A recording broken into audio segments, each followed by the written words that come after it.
तो अब हम ये देखते हैं कि जैसे जैसे लूप ऑफ हेनले से जो फिल्ट्रेट आ रहा था वो हाइपर ऑस्मोलर से हाइपो ऑस्मोलर हो गया और 300 से भी लो चला जाता है। इतना सारा सोडियम, पोटेशियम और क्लोराइड रीअब्जॉर्ब हो जाता है, तो अराउंड 100 मिली ऑस्मोल्स तक कंसंट्रेशन गिर जाता है। ठीक है, हाइपो ऑस्मोलर फिल्ट्रेट होने लगता है जैसे जैसे डिस्टल कन्वोल्यूटेड ट्यूब्यूल की तरफ आता है। यहाँ पे कुछ सेल्स हैं जो डिस्टल कन्वोल्यूटेड ट्यूब्यूल और लूप ऑफ हेनले के जंक्शन पे होंगे।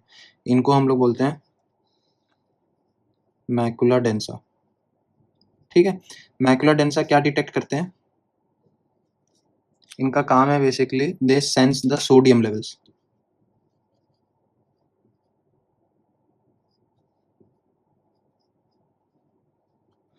यूरिन में sodium content macula densa sense करती रहती है कि इस पार्ट तक proximal convoluted tubule, loop of Henle होते हुए जब फ्लूइड यहाँ तक आ गई है तो फिल्ट्रेट में सोडियम कंटेंट कितना चल रहा है। ठीक है, तो मैकुला डेंसा के एक्टिवेशन के लिए हम लोग अलग से देखेंगे। अभी हमारा ध्यान डिस्टल कन्वोल्यूटेड ट्यूब्यूल सेल पर है। मैंने एक सेल को यहाँ पे बड़ा बना दिया। यहाँ पे एक स्पेशल चैनल होता है।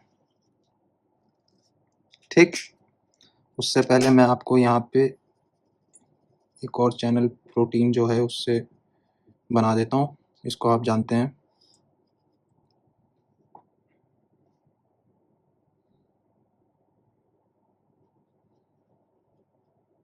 ये सोडियम को थ्रो करता है।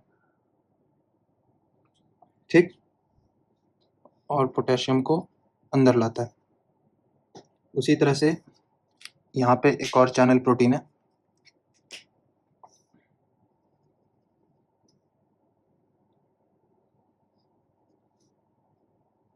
सोडियम अंदर लाता है वो और कैल्शियम बाहर। ठीक, और कुछ स्पेशल चैनल्स हैं जो सिर्फ कैल्शियम को बाहर फेंकती है। ठीक, यहाँ पे ये वाला जो चैनल प्रोटीन है इसका बेसिक फंक्शन ये है कि वो सोडियम अंदर लाता है और क्लोराइड अंदर लाता है। ठीक, अब सोडियम पोटेशियम एटीपीएस पंप जो होते हैं वो बेसिकली क्या करते हैं, सोडियम बाहर फेंकते हैं सेल से। तो सेल के अंदर सोडियम का लेवल कम है, तो जाहिर बात है low concentration for the sodium. तो और इस फ्लूइड में सोडियम है अराउंड 7 to 10%, अभी भी सोडियम है। तो वो ये प्रोटीन क्या करता है, सोडियम को इस सेल में थ्रो कर देता है इस चैनल प्रोटीन के थ्रू, और जो क्लोराइड भी बचा हुआ था वो भी इसके थ्रू को ट्रांसपोर्ट होता है। तो सोडियम, इस चैनल का नाम हो गया सोडियम क्लोराइड को ट्रांसपोर्टर या सोडियम क्लोराइड चैनल भी बोलते हैं। ठीक, यहाँ पे कैल्शियम के लिए चैनल्स हैं।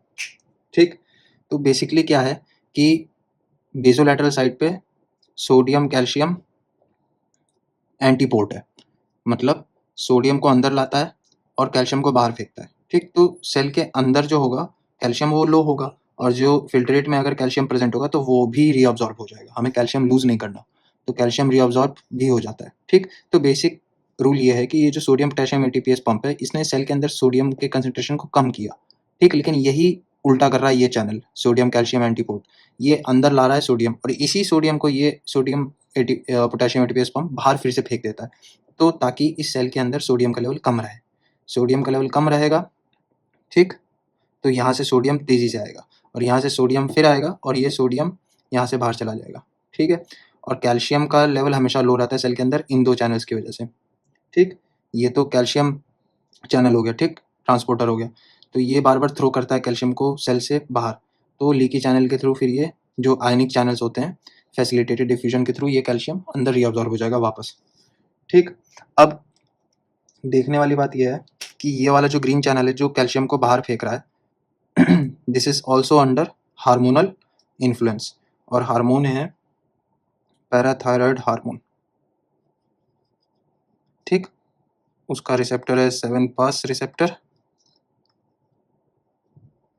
ठीक, तो पैराथायरॉयड हार्मोन आएगा जी स्टिमुलेटरी प्रोटीन को स्टिमुलेट करेगा, फिर उसके बाद एडिनिलाइल साइक्लेज को एक्टिवेट करेगा, फिर उसके बाद साइक्लिक एएमपी बढ़ाएगा।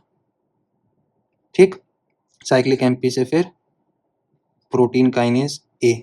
प्रोटीन काइनेज ए जो प्रोटीन होता है वो basically phosphorylation of channels, special structural proteins करता है, ठीक, उनका फॉस्फोराइलेशन करता है।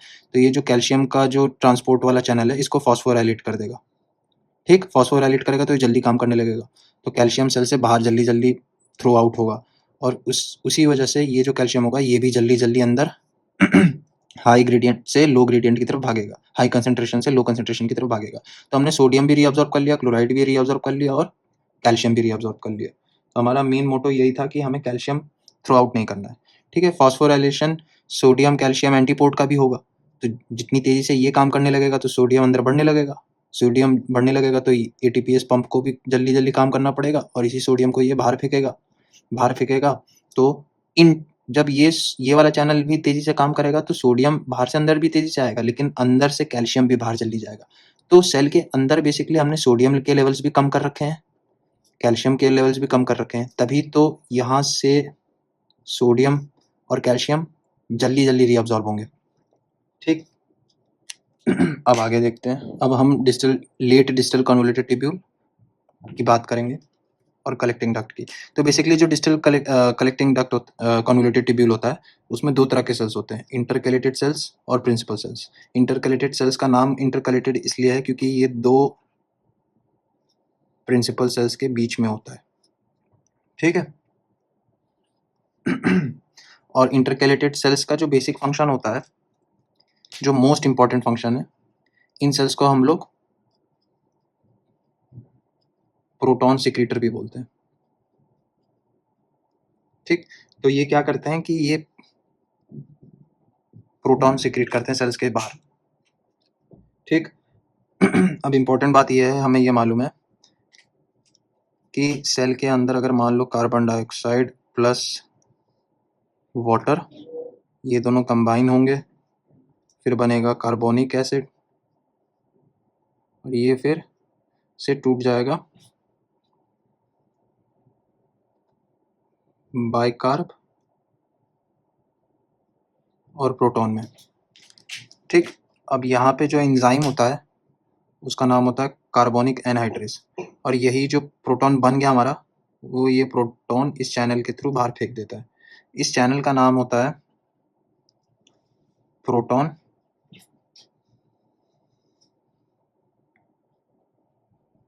एटीपीएस, ठीक, क्योंकि ये प्राइमरी एक्टिव ट्रांसपोर्ट के थ्रू क्या कर रहा है, एटीपी यूज करके प्रोटॉन को इसमें से सेल्स में से फिल्ट्रेट में फेंक रहा है बाहर, ठीक। अब रही बात प्रॉक्सिमल कन्वोल्यूटेड ट्यूब्यूल की, तो बहुत सारे ऐसे ऑर्गेनिक एसिड्स और ऑर्गेनिक बेसिस भी जो फिल्ट्रेट में प्रेजेंट होते हैं। फॉर एग्जांपल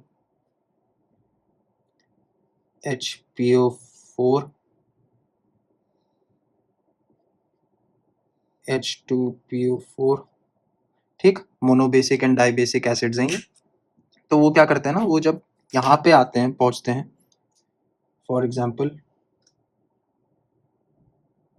HPO4 पहुंच गया यहाँ पे, ठीक, तो वो इस प्रोटॉन के साथ मिलके H2PO4 बना लेगा, मतलब इस प्रोटॉन को कंबाइन कर लेगा, क्योंकि अगर कंबाइनिंग के लिए कोई वो नहीं होगा, सब्सटेंस नहीं होगा, सॉल्यूट नहीं होगा, तो ये प्रोटॉन जब इस सेल से बाहर आएगा तो ये डैमेज कर सकता है ल्यूमेन के अंदर के सेल्स को, मतलब नेफ्रॉन को डैमेज कर सकता है प्रोटॉन। तो इसलिए इनका होना ज़रूरी है, जो ऑर्गेनिक एसिड्स हैं और बेसिस हैं, तो ये इनको न्यूट्रलाइज करने के लिए काम में आते हैं, जो प्रोटॉन सिक्रीट हुआ है सेल्स के अंदर से, ठीक।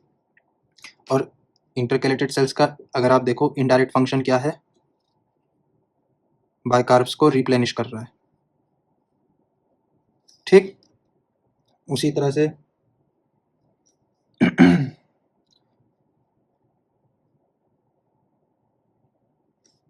अमोनिया भी प्रेजेंट होता है, ठीक। तो अमोनिया भी क्या करता है, प्रोटॉन को एक्सेप्ट कर लेता है, ठीक। और फिल्ट्रेट में हमें क्या मालूम है, फिल्ट्रेट में क्लोराइड भी है, तो ये जो अमोनियम आयन होता है ये क्लोराइड भी अब एक्सेप्ट कर लेता है, तो अमोनियम क्लोराइड भी सॉल्युबल होता है, अमोनियम क्लोराइड भी प्रेजेंट हो जाता है यूरिन में, ठीक। तो इस तरह से जो प्रोटॉन सिक्रीट हो रहे थे वो यूरिन में आने लगेंगे। ठीक है। तो अल्टीमेटली क्या होगा कि फिल्ट्रेट में जो होगा HPO4 इनका लेवल कम होगा यूरिन फिल्ट्रेट में, ठीक। और H2PO4 इंक्रीज होगा। उसी तरह से अमोनियम की बात करो अगर, तो अमोनिया कम रहेगा, लेकिन अगर प्रोटॉन सिक्रीट होने लगेगा तो अमोनियम क्लोराइड का लेवल बढ़ेगा।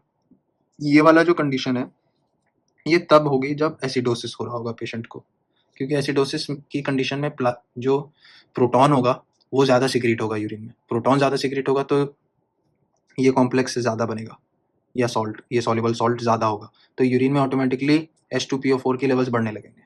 तो एसिडोसिस करेक्ट हो रहा है धीरे धीरे, क्योंकि ये सेल प्रोटॉन्स को इसमें सिक्रीट कर रहा है, ठीक।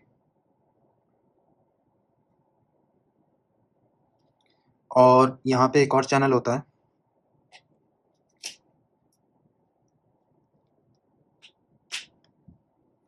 ये जो चैनल्स होते हैं ये होते हैं बेसिकली पोटेशियम के लिए। जो फ्लूइड में पोटेशियम बचा हुआ है वो फैसिलिटेटेड डिफ्यूजन से अपने कंसंट्रेशन ग्रेडियंट के थ्रू सेल के अंदर आ जाएगा, ठीक। अब हम लोग प्रिंसिपल सेल के बारे में थोड़ा सा देख लेते हैं। तो बेसिकली ये याद रखना, इंटरकैलेटेड सेल्स का काम क्या है, प्रोटॉन को सिक्रीट करना, ठीक। तो अगर एसिड बेस बैलेंस की बात करो तो intercalated cells play important role in replenishing bicarbs by secreting proton into the urine. अब हम लोग प्रिंसिपल सेल्स की बात करेंगे। अगेन प्रिंसिपल सेल्स के पास भी वही होंगे जो सारे सेल्स के पास होते हैं, सोडियम पोटेशियम ATPase पंप। बाहर सोडियम फेंकेगा और अंदर पोटेशियम, बाहर सोडियम अंदर पोटेशियम, ठीक। तो ये तो होगा सोडियम पोटेशियम ATPase पंप्स, ठीक। अब एक खास बात होती है कि लुमिनल साइड पे बहुत सारे चैनल्स होते हैं।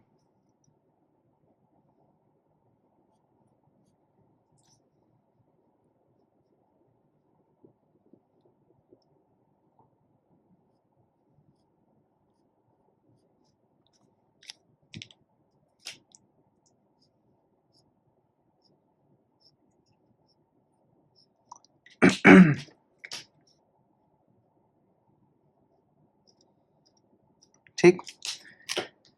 तो ये कंसंट्रेशन ग्रेडियंट के थ्रू क्या करेंगे, अंदर लाएंगे सोडियम को। उसी तरह से ये ब्लू वाले चैनल्स